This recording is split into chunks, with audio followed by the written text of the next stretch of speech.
Um aplauso ao Senhor pela vida do apóstolo Edmilson. Glória a Deus. Shalom. Boa noite.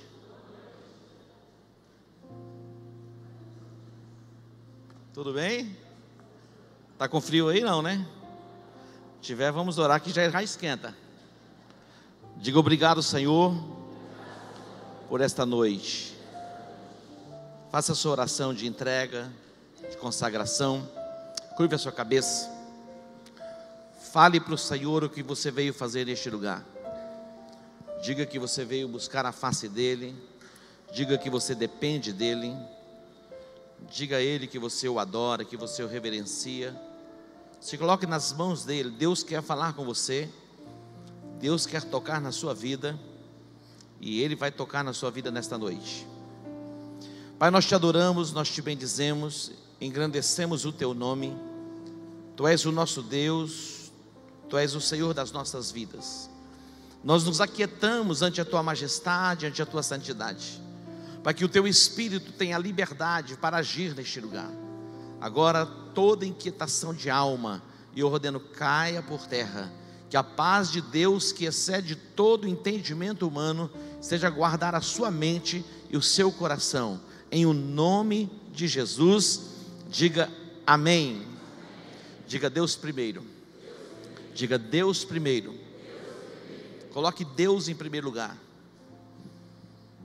Cuide da sua família. Viva a essência da igreja. É Deus, a família e a igreja. E as outras coisas serão acrescentadas. O Senhor está ampliando o nosso entendimento. A essência do que é ser igreja está sendo gerado dentro de nós. E nesta essência é que nós vamos caminhar. Quando você sai deste lugar, você não deixa de ser igreja. Você vai para a sua casa, amanhã você vai para o seu trabalho, você vai para a universidade, você vai para onde for, você vai ter essa consciência que você é igreja. Preste atenção. Até quando você for pecar, vai estar lá assim: igreja. Sinal da cruz para você.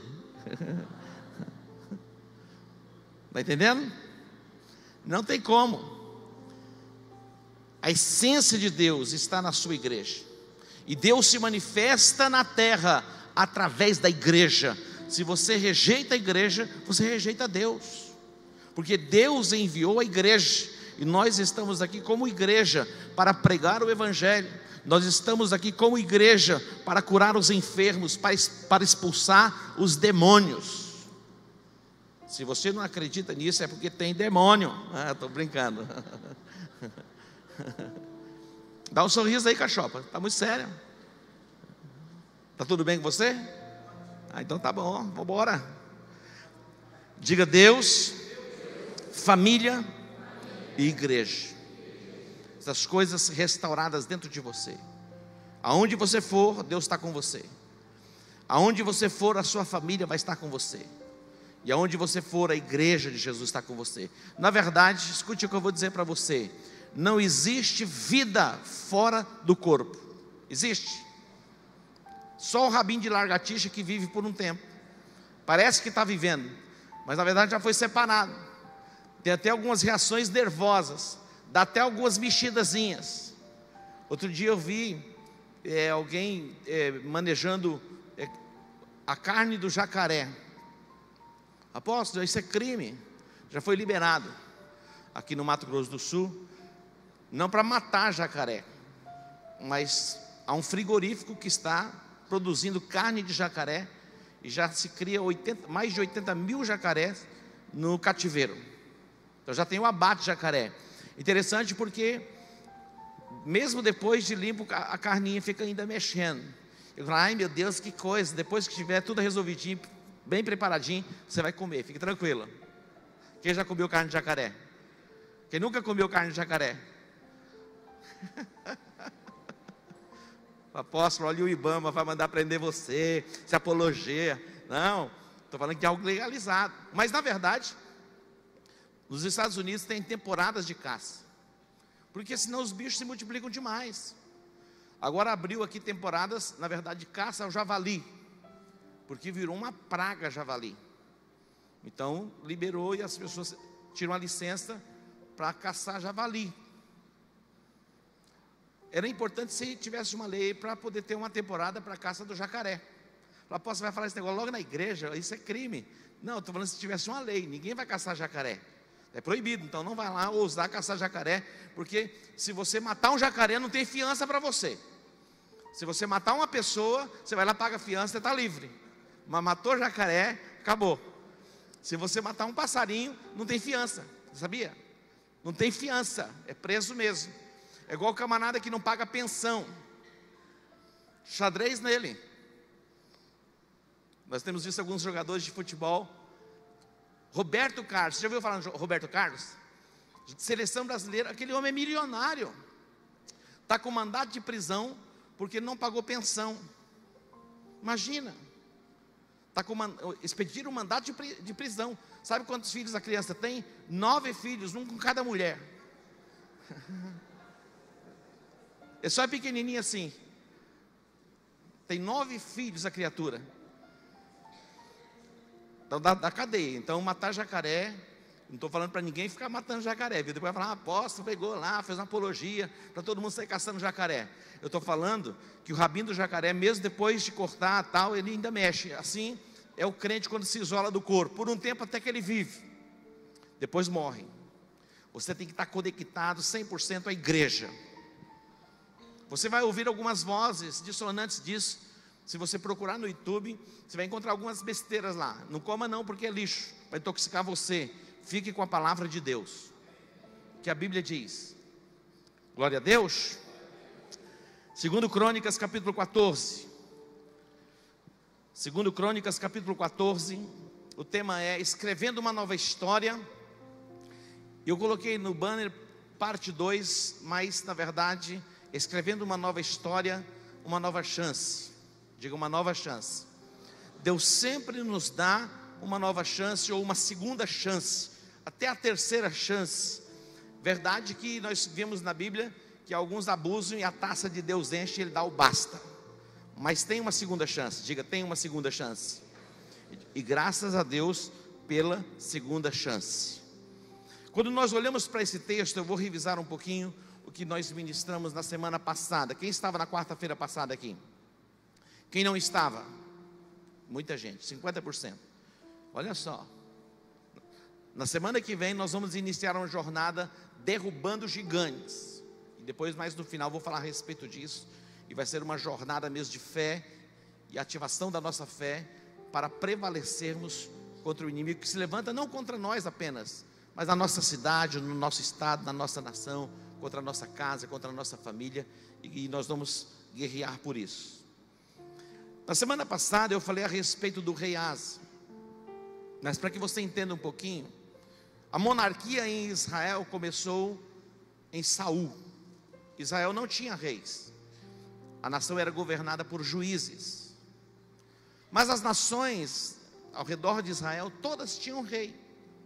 E Israel olhava para essas nações e eles diziam, nós também queremos um rei.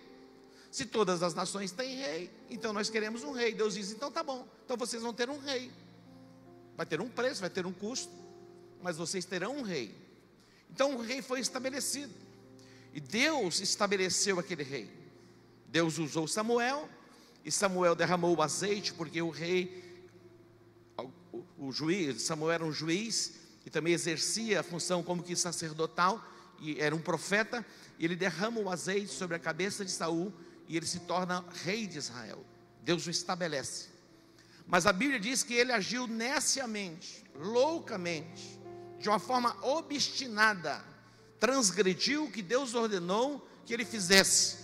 Então ele perde o reino, ele é destituído, e um outro rei é levantado no seu lugar, que é Davi. Davi é o segundo rei de Israel, e é chamado homem segundo o coração de Deus.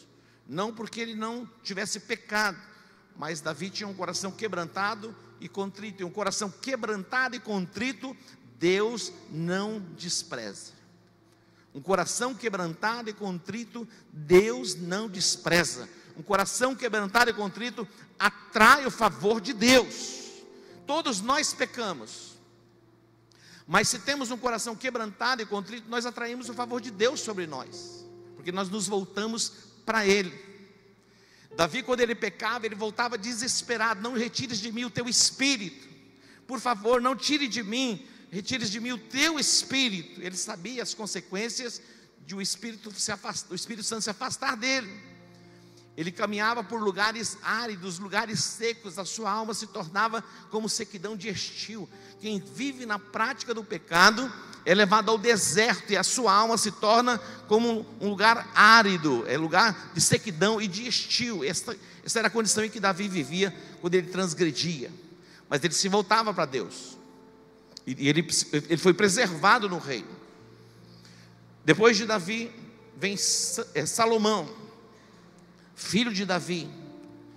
E Salomão, ele vai cometer muitas abominações, dentre elas casar com muitas mulheres estranhas. Salomão chegou ao ponto de ter 700 mulheres e 300 concubinas. Meu irmão, uma mulher... Será que a apóstola está me ouvindo? Estou brincando. Uma mulher é uma bênção, mas 2 mulheres... Imagina, agora 700 mulheres. Imagina um negócio desse. A mulher tem a necessidade de falar 30 mil palavras por dia. O homem fala umas 2.000, 3.000. A mulher, o marido chegou em casa, a mulher tinha passado 2, 3 horas no dentista. Imagina o que aconteceu com ele. 2, 3 horas sem falar nada. Quando volta para casa no final da tarde, estava acumulado as palavras, ela tinha que colocar para fora. Agora eu fico pensando, Salomão, imagina você ouvir 700 e mais 1.000 mulheres. Meu Deus do céu. Mas ele cometeu muitas abominações, e no final do seu reinado, o reino foi dividido. E reino dividido, o reino se torna fraco. O reino de Judá, depois o reino que estabelecido em Samaria, o reino do norte. Muitos conflitos.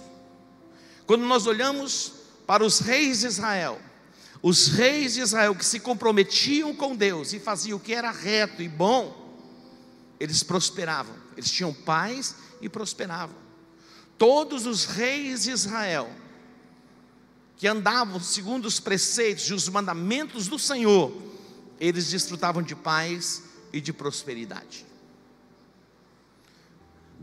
O texto que eu li na semana passada está aqui em 2 Crônicas capítulo 14, que fala a respeito do rei Asa. Asa era filho de Abias, e Asa, ele fez o que era bom e reto aos olhos do Senhor.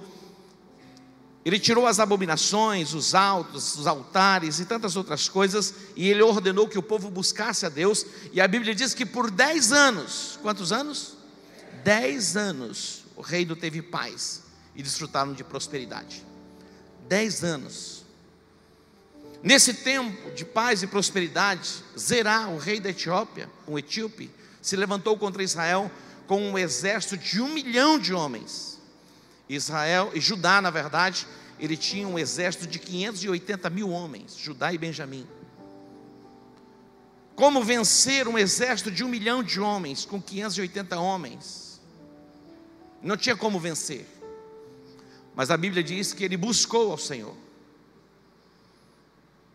e Deus interviu de uma forma poderosa, e Deus deu a ele o livramento. Mas eu quero entrar com você no capítulo de número 15, porque depois de 10 anos, por um período de aproximadamente 5 anos, Asa vai entrar no nível de apostasia. Diga apostasia. Ele se afastou da fé, ele se afastou dos princípios. Preste atenção, é muito importante que estejamos atentos quando as coisas vão bem. É muito importante que você esteja atento, como um atalaia, quando as coisas começam a dar certo para você. Muitas pessoas, quando chegam no auge, na plenitude, entram pelo caminho da apostasia, esfriam na fé e desprezam Deus e as coisas de Deus. Foi o que aconteceu com Asa. Jesus, em Lucas capítulo 12, a partir do 16, ele fala uma parábola a respeito de uma pessoa que foi se enriquecendo, e ela vai construindo celeiros e armazenando os frutos daquilo que ele havia produzido, e chega um tempo de colheita, onde ele já não tinha mais onde colocar os frutos, uma colheita abundante, e ele chega e diz, olha, ele diz à alma, folga, descansa, goza, porque o que você tem armazenado dá para muitos anos. Folga, goza, desfruta disso. E Jesus na parábola diz que Deus diz, louco, esta noite pedirão a tua alma, e o que tens preparado? Para quem vai ficar? Louco, esta noite pedirão a tua alma. Preste atenção, queridos, a vida de um homem não consiste na quantidade de bens que ele possui. O nosso Deus, Ele quer nos abençoar, e Ele tem nos abençoado. O nosso Deus é o Deus que nos faz prosperar, e o nosso Deus nos faz pessoas prósperas, porque temos a palavra de Deus e o fundamento para isso. Mas o nosso coração jamais pode colocar, e deve colocar, as coisas em primeiro lugar. Primeiro lugar sempre tem que ser Deus. Asa, ele desfruta de tantas intervenções, ele constrói cidades, o reino estava vivendo sob paz, e eles prosperam, mas ele começa a trilhar o caminho da apostasia, o esfriamento da fé. Diga graças a Deus pelos profetas. O profeta é aquele que vem para confrontar, para despertar e acordar-nos, para que voltemos a trilhar o caminho certo. No capítulo 15, diz o texto, veio o Espírito de Deus sobre Azarias, filho de Obed. Interessante, porque alguns pais, na obstinação dos filhos, dizem assim, deixa ele quebrar a cara, ele vai ter que passar por isso para aprender. É verdade. Muitas vezes nós, como pais, diante da obstinação do filho no caminho errado, a gente diz, deixa. Mas Deus, quando Ele percebeu e viu que Asa tinha tomado o caminho da apostasia, se distanciando dele, esfriando na fé, Ele levantou o profeta Azarias. E a função do profeta é tocar o dedo na ferida, não simplesmente para machucar, mas para despertar e acordar o adormecido. Quantos de nós, na nossa caminhada e na nossa jornada com Deus, vamos nos distanciando, e de repente alguém vem com uma palavra e libera sobre nós, e a tocha novamente acesa dentro de nós. Observe o texto.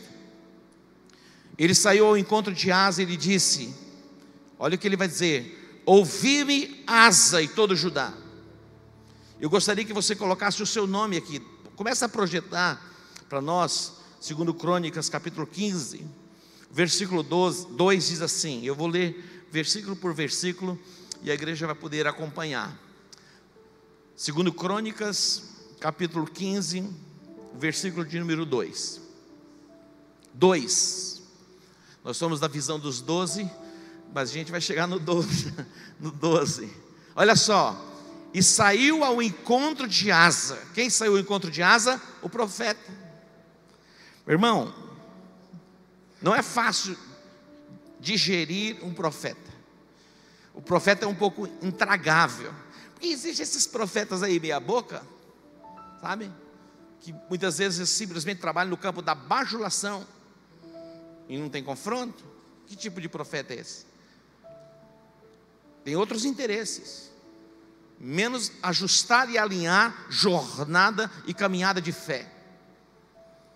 O profeta, ele toca na ferida, mas com o propósito, trazer restauração plena sobre a vida da pessoa, sobre a sua família, muitas vezes sobre uma cidade e sobre uma nação. O profeta, ele confronta muitas vezes a pessoa na sua individualidade, Ele confronta a pessoa, muitas vezes no contexto de família, e confronta pessoas no nível de cidade e de nação. O profeta vem ao encontro de Asa e diz assim: ei, escute aqui, ouça-me. Ele fala o nome. Duro quando a pessoa nos chama pelo nome para nos repreender, né? Só de falar o nome muitas vezes já marca. Ouvi-me, Asa, e todo Judá e Benjamim. São duas tribos que permaneciam em Jerusalém, e as outras tribos se uniram e foram para o norte. Reino dividido.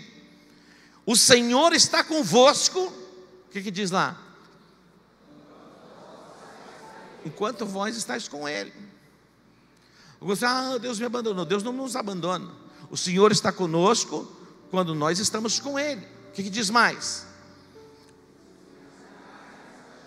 Se o buscardes, o achareis, mas se o deixardes, Ele vos deixará. Vamos para frente um pouquinho. 3. Ora, por muito tempo, Israel esteve sem o verdadeiro Deus, sem sacerdote e sem lei. Olha que coisa. Israel esteve sem o verdadeiro Deus, sem sacerdote e sem lei. Feliz é aquele que tem um sacerdote sobre a sua vida. A importância do sacerdote no contexto judaico, e a importância dos ministérios dos pastores, profetas, apóstolos e mestres no contexto da igreja. Os 5 ministérios, eles foram estabelecidos por Deus para o aperfeiçoamento dos santos. Escute bem, o desejo do coração de Deus é que nós, como pastores, apóstolos, profetas, evangelistas e mestres, aperfeiçoemos cada um de vocês, para que cada um de vocês desempenhe a obra do ministério. Isso é o seu entendimento ampliado do que é ser igreja. Ser igreja não é apenas vir à igreja uma vez por semana, ou 2 vezes por semana, ou estar em uma célula uma vez por semana, ou estar na escola. É muito mais que isso, é viver esta essência. Então se deixe aperfeiçoar, se deixe moldar, para que você desenvolva a sua chamada em Cristo Jesus como igreja. Você foi chamado para o desenvolvimento do ministério. O que é ministério? Ministério é serviço, ministério é servir. Você foi estabelecido por Deus para servir. Se você não serve para servir, você não serve para Deus. Diga: eu fui chamado para servir. Hoje nós temos uma estrutura na igreja, pessoas trabalhando constantemente, diariamente, muitas vezes entram à noite trabalhando, para que isso seja mantido tudo organizado. Hoje no final da tarde eu estava no CETOC, e ali tínhamos um grupo de pessoas, umas 10 pessoas trabalhando ali, para que o CETOC esteja preparado para receber as pessoas do dia 7 de setembro, olha quanto distante está, mas já tínhamos ali cerca de 10 pessoas trabalhando, pessoas na disposição de servir. Eu disse outro dia para uma pessoa: se for preciso e necessário limpar os banheiros da igreja, eu limpo os banheiros da igreja, nunca tive problema com isso. Quando eu passo e vejo um papel no chão, um papel rasgado sobre uma cadeira, eu vou e pego. Se tem um copo fora do lugar no chão, algumas pessoas, elas não conseguem ficar 10 minutos sem beber água. Algumas pessoas têm necessidade de beber água de 10 em 10 minutos. Então elas trazem um copinho, bom se não precisasse. Mas geralmente a gente suporta um pouco mais, não é verdade? Dá para suportar. Mas algumas pessoas não suportam, então elas trazem um copo e muitas vezes deixam debaixo da cadeira. Quando você levantar, você leva o seu copo, você está servindo. Dê um aplauso a Jesus por isso.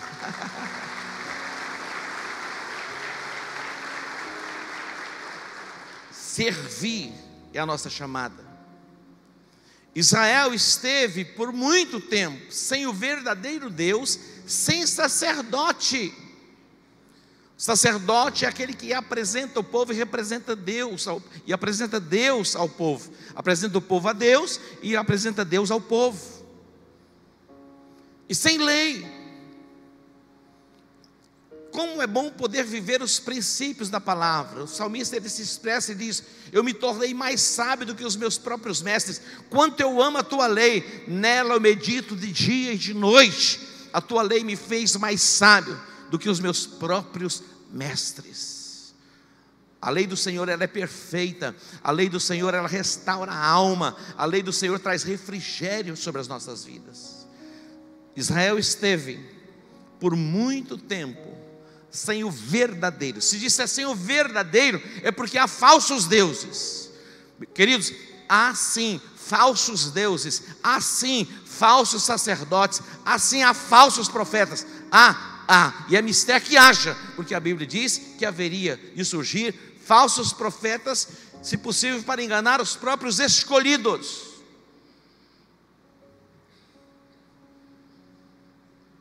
Então, Israel esteve sem o verdadeiro Deus por muito tempo, e sem sacerdote que os ensinasse. O papel do sacerdote é trazer ensinamento, é trazer doutrina, é trazer fundamentação bíblica, e é isso que você recebe neste lugar. Escute o que eu vou dizer para você: não basta, queridos, você entrar numa igreja, alguém impor as mãos sobre a sua cabeça, ungir você com óleo. Isso é bíblico, mas não basta. Você precisa estar aberto para receber o fundamento da palavra de Deus, porque é o fundamento que te mantém de pé no tempo da adversidade, no tempo dos problemas. O vento, ele vai soprar, a Bíblia diz que vai soprar.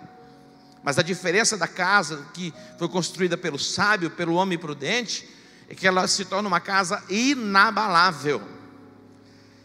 O vento vai nos fortalecer. As plantas, elas recebem o vento e ali elas vão se fortalecendo nas suas raízes. Quanto mais alto, mais as raízes se aprofundam para dar estabilidade. Não tenha medo do vento, não tenha medo da tempestade. Em meio à tempestade, em meio ao vento, se você observar os preceitos da palavra de Deus, o mal não vai assolar a sua vida, o mal não vai assolar a sua casa, e você vai ser preservado na sua essência de fé. É chegado o tempo da apostasia no reinado de Asa. Queridos, Asa desfrutou de tantos livramentos, experimentou intervenções extraordinárias da parte de Deus, mas agora está no trilho da apostasia. Mas graças a Deus pelos profetas. Graças a Deus pelos profetas. Diga: graças a Deus pelos profetas. Diz o texto para frente: quando porém na sua angústia, vamos para o versículo 5, depois a gente volta para cá, venha para o 5. Esteve sem o verdadeiro Deus, sem sacerdote que os ensinasse, sem lei. Olha o que acontece, as consequências da apostasia, a consequência do esfriamento da fé. Meu irmão, seja intenso, como diz o pastor Lucinho, seja louco por Jesus, seja alucinado mesmo. Não dá para ser mais ou menos. Dá uma mexidinha com o seu irmão, fala: ei, não dá para ser mais ou menos. Não dá para ser mais ou menos. É 100%, é radical mesmo. Apóstolo, está pegando pesado, né, apóstolo? Mas por quê? Porque Deus quer abençoar você. E Deus não quer que você vá bem por 10 anos, não. E tem um intervalo aí de 5 anos em baixa. Deus deseja que você vá bem por toda a sua vida. Diz o texto: e naqueles tempos, porque não estavam sem Deus, sem sacerdote que os ensinasse, sem lei, naqueles tempos não havia o quê? Não havia paz. Nem para os que saíam, nem para o que saía e nem para o que entrava, mas grandes perturbações. Olha só, grandes perturbações estavam sobre todos os habitantes daquelas terras. E assim que eles estavam vivendo, debaixo de perturbação. Diga: perturbação. Era uma desordem. Imagina, desordem social, é terrível. Quando a gente olha as pessoas quebrando lojas, e isso tem acontecido algumas vezes em São Paulo, Rio de Janeiro, esses momentos de revolta, isso é uma perturbação social. E a gente não entende por quê. Juízo de Deus. Olha o que acontece, eles deixaram a Deus, abandonaram Deus, se voltaram contra Deus. Deus os entregou a todo tipo de perturbação. Vamos para frente um pouquinho. Pois nação contra nação, cidade contra cidade, se despedaçavam. Por quê? Porque Deus, olha só, Deus permitiu isso. Por quê? Porque eles se afastaram de Deus, por viverem os seus próprios interesses, no tempo da apostasia. Muitas perturbações. Nós temos relatos, historiadores já escreveram a respeito disso. Cidades, nos nossos dias, que estavam vivendo assim. Quando o avivamento chega sobre essas cidades, começa o processo de transformação. Eu vi um documentário a respeito de uma cidade chamada Almolonga, na Guatemala. As cadeias viviam cheias. Bares em todas as esquinas tinham bares, e as pessoas, os homens, se embriagavam e eles não conseguiam voltar para suas casas, dormiam nas sarjetas, e eles espancavam as suas mulheres, espancavam os filhos. Era algo terrível.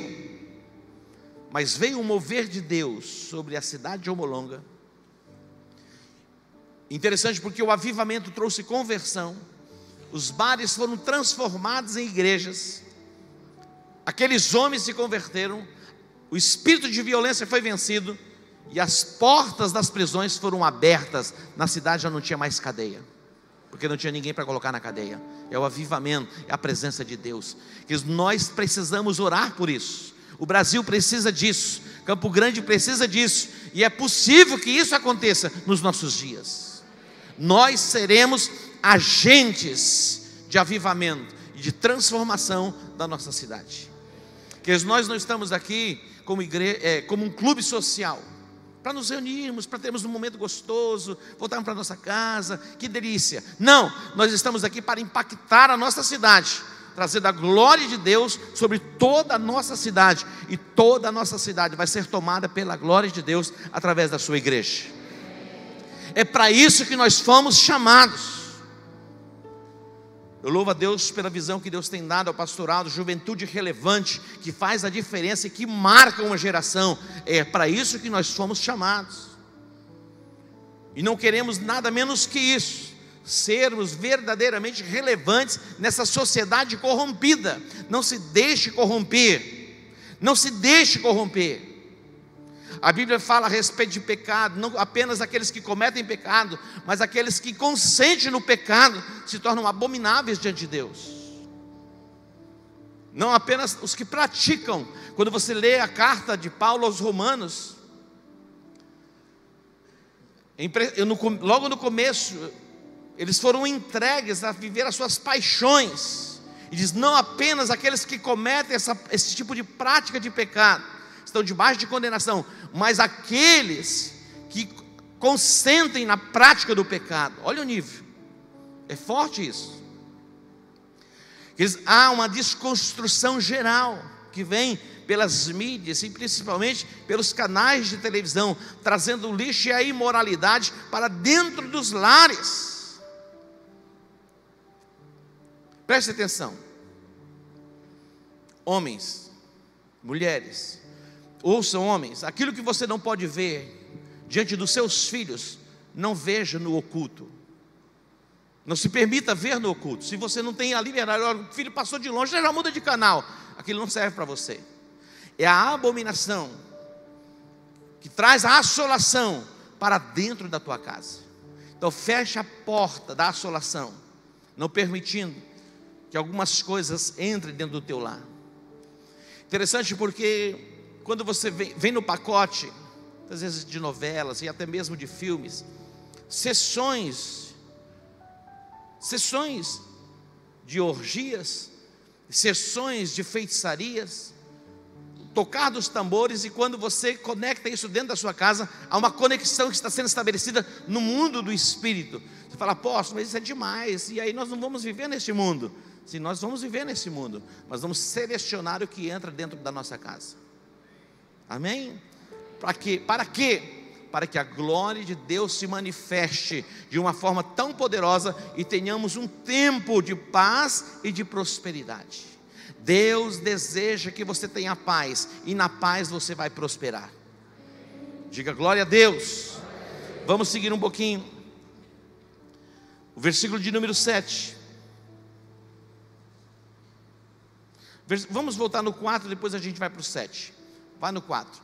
Quando, porém, na sua angústia, voltaram para o Senhor, o Deus de Israel, e o buscaram, o quê? O acharam. O nosso Deus é o Deus que nos dá a segunda chance. Eles cometeram todo tipo de abominação, se afastaram de Deus, negaram Deus, mas quando eles se voltavam para Deus, eles encontravam Deus. Deus sempre está com seus braços abertos para nos receber, para nos ter de volta. Você se lembra do filho pródigo? Quando ele tomou a parte da herança e se distanciou da casa do pai, ele foi viver os seus prazeres, os seus deleites, até o tempo em que começou a ficar escasso. Quando ele percebeu que já não tinha mais nada, ele caiu em si. Parece que havia uma possessão, ele volta em si. E ele começa a pensar, mas na casa do meu pai, os trabalhadores do meu pai, eles têm abundância, e eu aqui padecendo necessidade. Ele pensava, ele dizia consigo: levantar-me-ei, irei ter com meu pai, e dir-lhe-ei: pai, eu pequei contra os céus, eu pequei contra ti, eu já nem sou digno de ser chamado teu filho. Ele pensava e ele falava consigo mesmo: faze-me como um dos teus trabalhadores. Mas ele não ficou apenas no pensamento ou no discurso. Ele se levantou, fala de posicionamento, e ele voltou para a casa do seu pai, como o seu pai o recebeu. Senta aí, que nós vamos ter uma conversa, eu vou pensar a respeito disso. Foi assim que o pai o recebeu? Não. O pai o recebeu de braços abertos. O pai faz uma festa. Olha como o pai o recebe. O pai fez uma festa. É impressionante porque muitas vezes nós temos dificuldade de perdoar as pessoas, e muitas vezes temos dificuldade de perdoar a nós mesmos. Olha só, nós temos dificuldade de perdoar as pessoas, e muitas vezes temos dificuldade de perdoar a gente mesmo. Mas Deus não é assim. O pai não disse: olha, você vai ficar numa experiência aí de 2, 3 meses, eu vou observar o seu comportamento, vou ver se você mudou mesmo, assim, ou é simplesmente um remorso, eu vou analisar. O pai não fez isso. O pai mandou matar o novilho cevado, preparou uma festa, trouxe o anel e colocou no dedo, é a restituição da aliança. Colocou uma capa, uma túnica, que é o sinal de autoridade. Você não volta na condição de escravo, você não volta para casa na condição de escravo, você vai voltar para casa na condição de filho. E deu a ele sandálias novas. O que é isso? Uma mente nova, não uma mente de escravo. Muitos de nós nos voltamos para Deus e continuamos com a nossa mente de escravos, vivendo muitas vezes das migalhas que caem da mesa.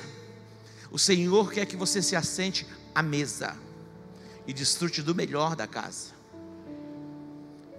Quando eles se voltaram para Deus, vai para o versículo de número 7 que nós estávamos, ou 5? 7. Olha o que ele diz: vós porém esforçai-vos, e não desfaleçam as vossas mãos, porque a vossa obra terá uma recompensa. A vossa obra terá uma recompensa. Vamos para frente. 8. Asa, tendo ouvido estas palavras e a profecia do profeta, filho de Obed, cobrou ânimo. Diga, cobrou ânimo. Diga, cobrou ânimo. E lançou fora as abominações de toda a terra de Judá e de Benjamim, como também das cidades que tomaram na região montanhosa de Efraim, e renovou o altar do Senhor. Olha só, renovou o altar do Senhor.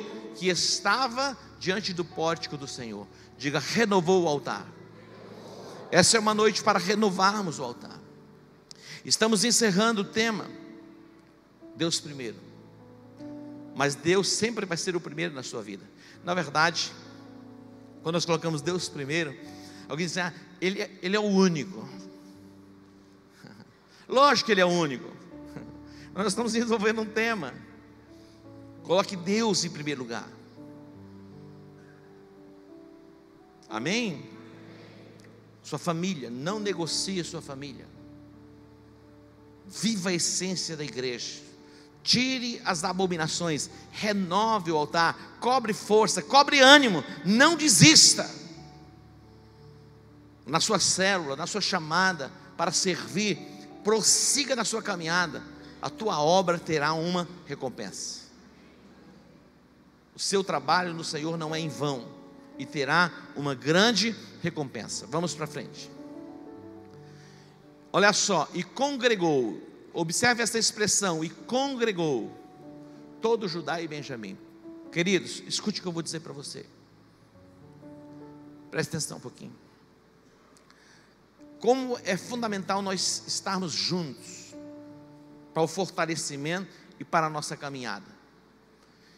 Cada um tinha a sua individualidade, cada um tinha a sua casa.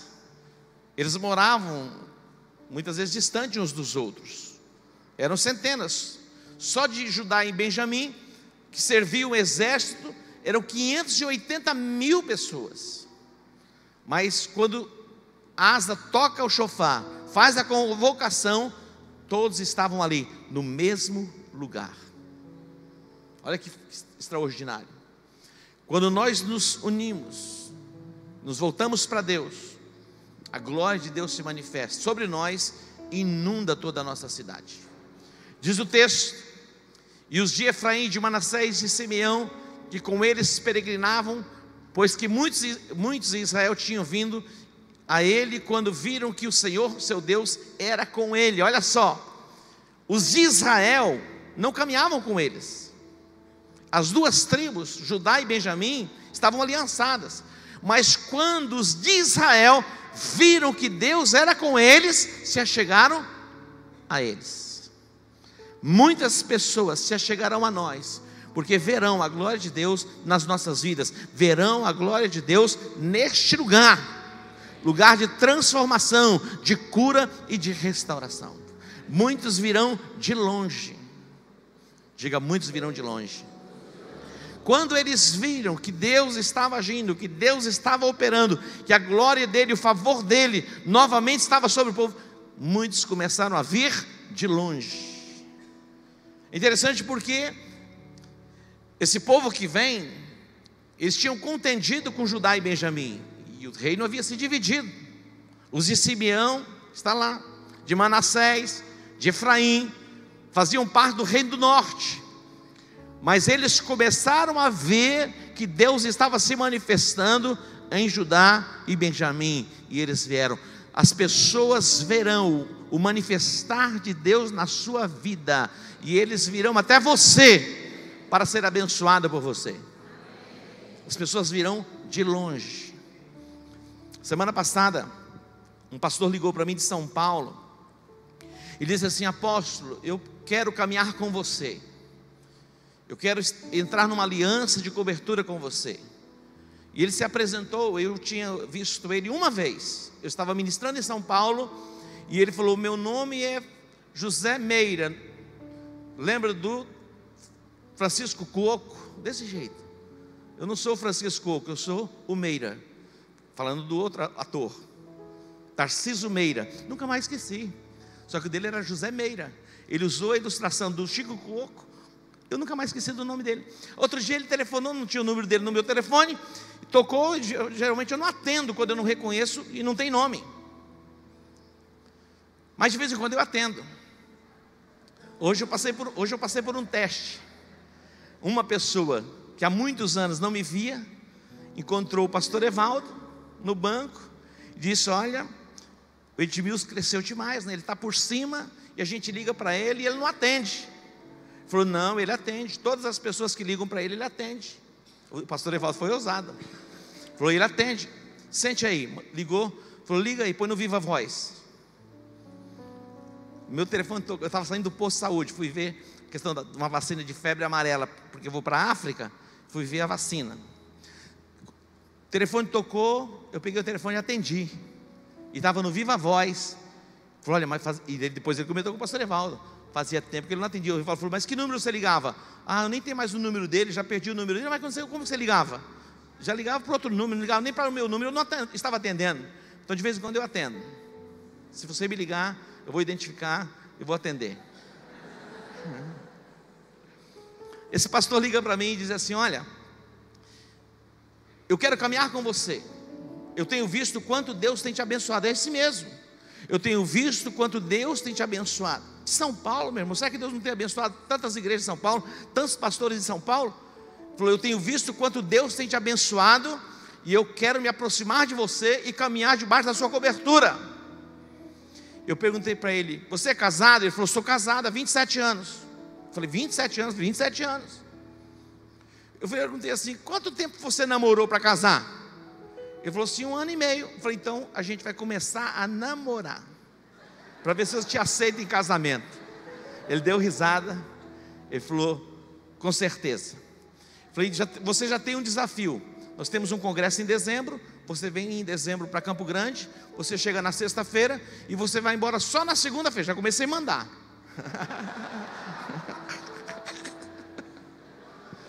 Falei, você vem na sexta-feira e você só volta na segunda-feira. Vai ter o congresso na sexta e no sábado. No domingo você fica na igreja. E se você ficar até segunda-feira à tarde, segunda-feira você vai almoçar na minha casa. E aí a gente começa a namorar, para ver se é isso que você quer para a sua vida. Olha só, é exatamente isso que presta atenção, meu irmão. Ninguém quer ficar perto de Kid rabugento. Ninguém aguenta. Quando você for abençoado e todo mundo começar a ver a bênção de Deus na sua vida, vai querer colar em você. Você não precisa brigar por ninguém. Todo mundo vai chegar, quer dar uma encostadinha, tirar uma casquinha, tirar uma unçãozinha. Jesus era assim, meu irmão. Jesus ia lá, as pessoas tentavam chegar de qualquer jeito. Eu quero tocar nele, só encostar nele já está bom demais. Se tivesse um chaveirinho em miniatura para você carregar no bolso. Não, não é isso não. Aí já vai virar idolatria, já desgraça. Mas olha só, Deus quer te abençoar de tal forma como abençoou Asa, Judá e Benjamim, que os inimigos começaram a vir para o lado deles. Por que os inimigos começaram a vir para o lado deles? Porque eles começaram a ver que eles estavam sendo abençoados. E por que estavam sendo abençoados? Porque venceram a apostasia. Se você vencer a apostasia, que é o esfriamento, você vai ser abençoado. E centenas e centenas e centenas e milhares de pessoas virão atrás de você para ser abençoado pela sua vida. Como é bom estar perto de quem é abençoado. A bênção pega, a bênção transfere. Dá uma coladinha, hein? Vamos lá para frente um pouquinho para a gente já encerrar. Vamos para frente. Versículo 10. Ajuntaram-se aonde? Em Jerusalém. Ajuntaram-se em Jerusalém. Queria dizer, esse negócio de ajuntamento é bíblico. Nós, como igreja, não fomos chamados e não podemos caminhar no isolamento. Alguém disse assim, apóstolo, por que você não muda o culto de quarta para terça-feira? Porque quarta sempre tem futebol. É para provar os crentes, para ver quem é crente mesmo. Ué.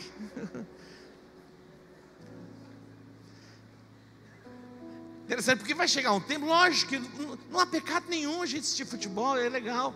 Mas não pode futebol estar acima, não é verdade?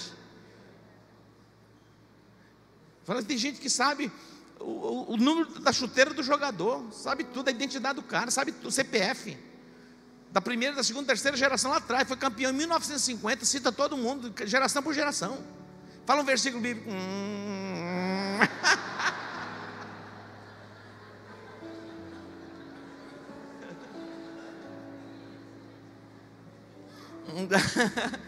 Dá uma gemida assim, uma engasgada. Deu um branco. Dá branco, né? Passou assim, começa a soar frio. Olha só, ajuntaram-se, marque essa palavra, ajuntaram-se na sua Bíblia. Sempre esteja perto nas convocações. Convocou, não precisa tocar o chofar 2 vezes, é uma vez só. Teremos reunião de liderança, toda liderança. Teremos reunião de discipulado, vamos por discipulado. Vamos ter um mutirão para cortar a grama lá no Setoc. Não, estou brincando, tem gente que corta a grama, você não vai precisar cortar a grama. Mas o que precisar, na convocação você está. Amém? Amém ou não amém? Amém. Ajuntaram-se em Jerusalém no terceiro mês do 15º ano. Olha só, 15º ano. Por quantos anos Judá desfrutou de paz e prosperidade? 10. 5 anos de apostasia, calamidade, guerra, conflito, empobrecimento. Agora, no 15º ano, vem um avivamento. Observe, 11. E no mesmo dia ofereceram em sacrifício ao Senhor do despojo que trouxeram. Aí vem o sacrifício, vem as ofertas. Eles se voltam para Deus. Quando nós nos voltamos para Deus, nós nos voltamos por completo. Algumas pessoas voltam em parte, mas eles se voltaram para Deus, eles se ajuntaram em Jerusalém e foram oferecer sacrifício. 12, já vamos encerrar, tá bom? E entraram no que? Diga pacto. Aqui, ó, essa palavra é forte, porque nós usamos a palavra aliança, que é a mesma coisa. Mas quando fala pacto, fala, fez um pacto com Satanás, fez um pacto com o demônio. Você pode fazer um pacto para buscar o Senhor com todo o coração e com toda a sua alma. Diga pacto. Hoje que eu vou dizer para vocês aqui, não vale a pena servir a Deus no mais ou menos. Não vale a pena. Não vale a pena. É 100%. Diga 100%. No 100% é o pacto.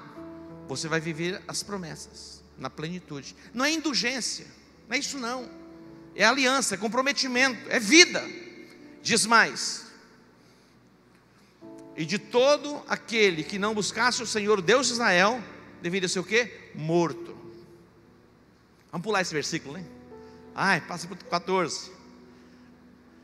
E prestaram juramento ao Senhor em alta voz. Olha só, prestaram juramento em quê? Alta voz. A aliança se estabelece por uma confissão. Por isso que a Bíblia diz: se você crer com o coração, olha só, se você crer com o coração que Jesus ressuscitou dentre os mortos, e com a sua boca você o confessa como Senhor da sua vida, você será salvo. Por quê? Com o coração se crê para a justiça, e com a boca se faz confissão para a salvação. É o que eles fizeram, juramento. O pacto estabelecido por juramento. Quando você declara: Jesus é o Senhor da minha vida, Senhor, você se submete ao senhorio, à vontade dEle.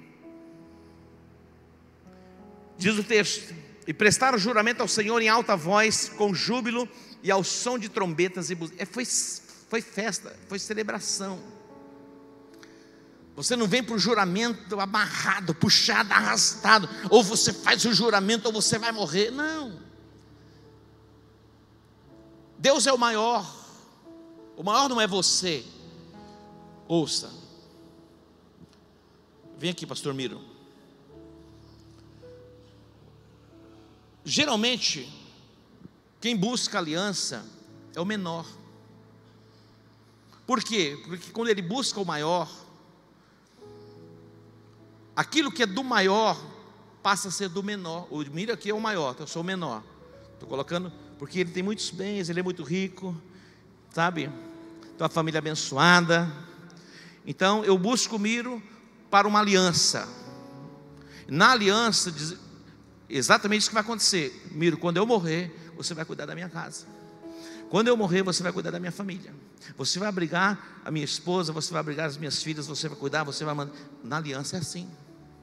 Quando nós olhamos para a Bíblia, todas as pessoas que entravam em aliança com outras pessoas eram o mais fraco procurando o mais forte, porque ele queria ser protegido. Quando um rei era mais fraco e tinha um rei mais forte, eles procuravam o rei mais forte para entrar em aliança, porque eles queriam proteção. Agora, quem é o maior? É Deus. Ele chama você que é o menor para uma aliança com Ele. O que Deus está dizendo? Tudo que é meu agora é seu. Mas na aliança Ele está dizendo, tudo que é seu agora também é meu. O que nós temos a oferecer a Ele? É Ele que tem tudo a oferecer a nós. Então, quando você entra num pacto com alguém, aquilo que é da pessoa passa a ser seu, e aquilo que é seu passa a ser da pessoa. Então nós somos de Cristo. Ele é o Senhor sobre as nossas vidas, e tudo que é dele agora é nosso. Deus que abençoe. Tudo que é dele é nosso. Vamos para frente. Já vamos encerrar, tá? Já falou a terceira vez, apóstolo. Geralmente é 3 vezes que fala. Daí vem a conclusão. E todo Judá se alegrou deste juramento. Diga, todo Judá se alegrou deste juramento. Porque de todo o seu coração juraram, e de toda a sua vontade buscaram ao Senhor, e o acharam, e o Senhor lhes deu o quê? Descanso ao redor. Olha quem fez, o Senhor. Quantos querem descanso? Preste atenção, queridos. Esse é um tempo tão especial em que vivemos, que algumas pessoas, no momento da crise, começam a receber unção de criatividade. E eu disse isso outro dia. Nesse momento de adversidade que o Brasil vive, é um momento de grandes oportunidades para nós crescermos e nós prosperarmos. Algumas leis precisam ser mudadas na área do trabalho, precisam mesmo, não é tirar direito, mas é abrir possibilidade de empregar mais gente. Porque hoje quem contrata alguém não quer contratar por quê? Por causa da carga tributária, e quando a pessoa sai, executa a empresa ainda precisa indenizar. Outro dia eu conversei com uma pessoa que contratou uma pessoa por 11 meses. 11 meses. A pessoa ganhando a média servindo numa creche, era uma servidora de uma creche, fazia limpeza, trabalhava na cozinha. Então a média de um salário é de R$1.000 e poucos. Trabalhou 11 meses. Foi acertar as contas, ela pediu uma indenização de R$72 mil. Imagina. Que empresa suporta uma carga dessa? E na maioria das vezes se arruma argumento para se pagar isso. Terrível. Estou dizendo que o trabalhador não tem direito. Outro dia eu encontrei uma pessoa, estava num posto abastecendo, e disse, eu sou lá da igreja. Eu falei, por que você não está indo na igreja? Não, porque eu estou trabalhando muito, mas já estou pedindo a conta, eu vou pegar o meu seguro-desemprego, vou ficar um tempo só com o seguro-desemprego, daí eu vou voltar para a igreja. Eu falei, você ficou doido da cabeça? Você ficou maluco? Tem gente assim, trabalha um pouquinho, para um pouquinho, descansa um pouquinho, trabalha um pouquinho, seguro-desemprego, mais um pouquinho, vai vivendo a vida. Outro dia, eu vi uma pessoa que foi mandada embora do serviço. Parece que quando alguém é mandado embora do serviço, parece que o mundo acabou, não parece? Alguém já foi mandado embora? Justa causa? Não. Olha só, muitas vezes a empresa passa por momentos difíceis e despede. É possível que isso aconteça. A pessoa foi mandada embora do serviço, veio um pouco de angústia, ela então decidiu começar a fazer marmitas para vender. Começou a fazer marmita. Em pouco tempo ela foi prosperando. Hoje ela emprega já 6 pessoas. Olha, a iniciativa, uma crise despertou ela para uma área que ela nunca tinha imaginado fazer ou executar em termos de profissão. Criatividade. Então Deus vai derramar essa unção sobre nós. Busque a face dele, seja intenso com ele, faça um pacto e entregue mesmo a sua vida sem reservas, e você vai viver a promessa. Judá, Benjamim, porque Asa fez o que era reto, 10 anos de paz, de prosperidade, apostasia, crise. Depois ele volta, vem a restituição, segunda chance. Diga segunda chance. Deus nos dá a segunda chance. Vem para cá o louvor. Deus nos dá sempre uma segunda chance. Esse é o nosso Deus, o Deus maravilhoso, o Deus glorioso. Volte-se para Ele, na plenitude, na totalidade do teu ser. Volte-se para Ele, não por medo. Eu vou voltar logo, porque senão coisa desgraça vai pegar, vai lá até meia-noite na minha casa. Não. Volte-se para Ele, com toda a intensidade do teu coração. Deus deseja te abençoar de uma forma gloriosa, maravilhosa e poderosa. Diga para o seu irmão, segunda chance. Segunda chance. Deus nos dá a segunda chance. E a terceira chance? Deus nos dá a terceira chance. Posso, já estou precisando, a minha já é a quarta chance. Então Deus te dá a quarta chance. Outro dia eu disse que ia ministrar sobre o basta de Deus, e Deus não permitiu que eu ministrasse, então eu não vou ministrar, porque Ele ainda está nos dando chance, graças a Deus. Comecei a desenvolver o tema, o basta de Deus, só que Deus não permitiu que avançasse para ministrar, porque ainda estamos tendo chance. Diga chance. Deus é bom, Ele sempre está nos dando uma nova chance. Esse é o seu momento. Preste atenção, escute o que eu vou dizer para você. Como diz o pastor Nilton, o seu encardido, se Deus te dá a segunda chance, por que você não dá a segunda chance para a pessoa? Muitas vezes nós somos tão duros, que temos dificuldade de dar a segunda chance para alguém. Se alguém errou com você, dê a segunda chance. Pô, mas é a segunda vez. Dê outra chance. Está me ouvindo? Se Deus nos deu uma segunda chance, eu pergunto aqui, quem já recebeu assim uma segunda chancinha de Deus? Terceira chance, quarta chance, quinta chance. Olha só, se perguntar aqui, meu irmão, vai longe, vamos passar a noite perguntando. É a sexta, é a sétima, é a oitava, é a nona, é a décima, é a vigésima, é a centésima, é a milésima, e vai chegar a 1 bilhão de vezes. Deus nos deu, porque se Ele não tivesse nos dado uma outra chance, nem eu, o gatinho aqui, nem você estaria aí. O fogo já teria destruído a gente.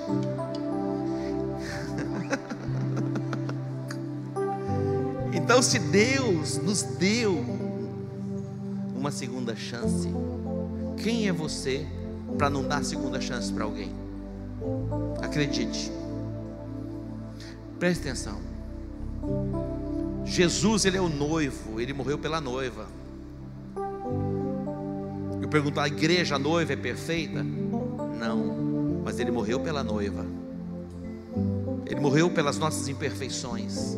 Ele pagou um preço por isso. Segunda chance, segunda chance. Diga aí, segunda chance. Segunda chance.